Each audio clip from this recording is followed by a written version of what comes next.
Hi mamas, welcome back to Kids OT Help. If you're new here, I'm Nicole and I'm a pediatric occupational therapist here to help you enhance your child's development with fun developmental activities as well as helpful information that is related to your child's development. For those of you who don't know, I run a web-based occupational therapy business. If you're interested in more information, you can click my website link down below in the description box. If you have ever wondered if your child could benefit from occupational therapy, this video will help you get clearer on that. I will be sharing a total of 8 major indicators that your child could benefit from occupational therapy. I'm going to break them up in 2 separate videos, so for today and for next week, because I'm covering a lot of information and I don't want to lose you guys in a 20-minute video.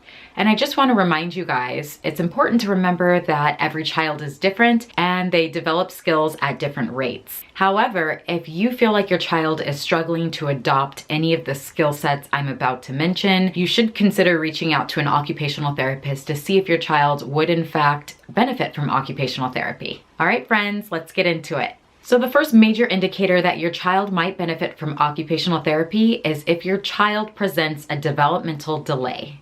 A developmental delay means that a child is behind in developing skills that are common during a particular age or during a particular time period.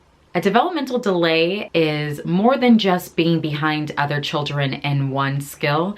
It's a combination of skills or not meeting developmental milestones. So some examples would be if your child is not yet meeting milestones such as rolling over or sitting up or walking, or if your kiddo isn't learning at an age-appropriate level or developing age-appropriate play or social skills. The second major indicator that your child might benefit from occupational therapy is if your child is having difficulties with fine motor skills. Fine motor skills can be described as the small movements we make with our hands and our fingers, like picking up a small object such as a raisin or a Cheerio, or using scissors to cut a paper, or holding a toothbrush to brush our teeth. If your child is demonstrating some difficulties with fine motor skills, some examples as how it may manifest is having difficulty holding a pencil, trouble using scissors, difficulties with buttons, shoelaces, or zippers. If your child has poor handwriting skills or letter and number formation, if they're not developing a hand dominance at an appropriate age, if they have a difficult time manipulating toys or puzzle pieces, or if you see them avoiding toys or games that require some fine motor skills. So the third major indicator that your child might benefit from occupational therapy is if they are showing difficulty with gross motor skills. So gross motor movements involve our larger muscle groups, and they help us coordinate things like moving our arms or using our legs to walk. Gross motor skills include movement, strength, and balance development. So a child who is behind in gross motor skills might appear clumsy or uncoordinated.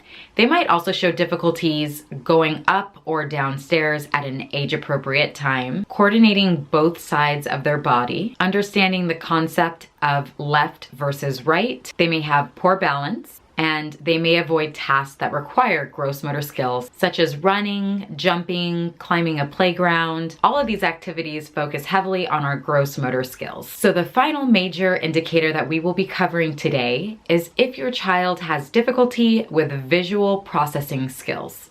So visual processing is the process we use to make sense of the world that we see around us. It's a process in our brain that interprets a visual information. These might be some indicators that your child is struggling with visual processing. If your child has difficulty with sizing or spacing of letters when writing, if they have difficulty recognizing letters, if it's hard for them to copy shapes or letters, if it is hard for them to track items, so for example, using my eyes to watch an item move across my line of sight. If they have difficulty finding objects among other objects. So say you spread a bunch of marbles out that are various colors and you ask them to find a red one, and they're having difficulty finding the red one amongst all the other colors. If they have difficulty copying from a board or another piece of paper, or again, if they show difficulty with the concept of left versus right. And finally, your child might have difficulty with visual processing skills if they lose their place easily while reading or copying from the board, and if they demonstrate poor eye contact. All right, my friends, that's the end of part 1. Be sure to check out part 2 for the final 4 major indicators that your child might benefit from OT. If you haven't already, subscribe to my channel and give this video a big thumbs up if you found it helpful. I'll catch you guys in the next one. Thank you so much for watching.